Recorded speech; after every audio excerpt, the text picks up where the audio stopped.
चलिए दोस्तों बात करते हैं इस एक और नई क्वेश्चन के बारे में। इस क्वेश्चन में एग्जामिनर ने कहा एक क्रिकेटर ने अपनी 64 पारियों में एक निश्चित स्कोर रन बनाया है। अपनी 65वीं पारी में वह बिना कोई रन बनाए आउट हो गया। इससे उसका औसत 2 रन कम हो गया। उसके रनों का नया औसत क्या है, ये एग्जामिनर ने मुझसे पूछा है। अगर इस क्वेश्चन को आपको डायरेक्ट करना तो कैसे करना है, जरा देखिए। एग्जामिनर ने कहा उसने टोटल पहले कितनी खेली, 64 पारी। उसके बाद उसने 65वीं पारी खेली। जो 65वीं पारी में जो उसने रन बनाए वो रन कितने थे, मेरे पास में जीरो थे। और 0 रन बनाने के कारण उसका औसत जो है वो 2 रन से कम हो गया।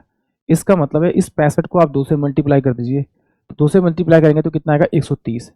इस 130 रन को आप पहले वाले जो ये 0 रन बनाए उसने, इसमें आप जोड़ दीजिए तो टोटल कितना आ जाएगा आपका 130। और 130 में से जो गिवन आपको एवरेज दे रखा है उसको आप डायरेक्ट माइनस कर दीजिए, तो आपके पास में टोटल जो उसका एवरेज आ जाएगा वो कितना आ जाएगा, 128, जो कि एग्जामिनर ने मुझसे पूछा। तो उसके रनों का नया औसत जो होगा वो 128 होगा, यानी कि ऑप्शन बी इस क्वेश्चन के लिए करेक्ट होगा। करना ऐसे है, अगर यहाँ पर क्या होता कि अगर आपका औसत इंक्रीज होता तो यहाँ पर क्या करते, आप उसको माइनस करते और यहाँ से औसत की वैल्यू को आप निकाल देते तो आपको नए वाला औसत मिल जाता। अब जरा अगर इस तरह से नहीं करना तो फिर समझते से कैसे किया। देखिए मान लेते हैं कि भाई 64वीं पारी में उसने एक्स रन बनाए, तो एक्स इंटू में 64 से मल्टीप्लाई करूंगा आपका, प्लस में उसने ये 64 पारी में रन टोटल हो किसके, अगली पारी में उसने 0 बनाए। अगर इसको मैं ये टोटल रन को अगर मैं 65, टोटल पारी कितनी के लिए 65 से डिवाइड करूंगा तो उसका जो औसत रन पहले एक्स था वो एक्स माइनस का आपका क्या 2 हो जाएगा।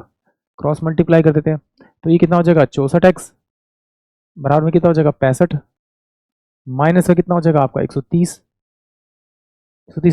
इसको मैं इधर भेजूंगा उसको इधर भेजूंगा तो 130 बराबर में कितना हो जाएगा आपका x, यानी कि पहले उसका औसत जो था वो कितना था 130 था, अब कितना हो गया 2 कम हो गया, यानी कि इसमें से मैं अगर 2 माइनस करूंगा तो मेरे पास में 128 आएगा। यानी कि ऑप्शन जो मेरे पास में आपका बी होगा वो इस क्वेश्चन के लिए करेक्ट होगा।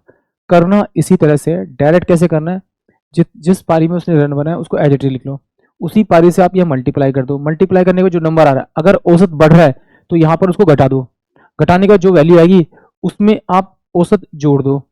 और अगर यहाँ पे औसत घट रहा है तो आप जिस जिस पारी में उसने रन बनाया उससे मल्टीप्लाई करके यहाँ पर जोड़ दो। जब औसत घटेगा तो जोड़ना है और फिर यहाँ से आपको क्या करना है, वो औसत को माइनस कर देना, आपको नए वाला औसत मिल जाएगा। आई होप आप सभी को क्वेश्चन समझ में आया होगा।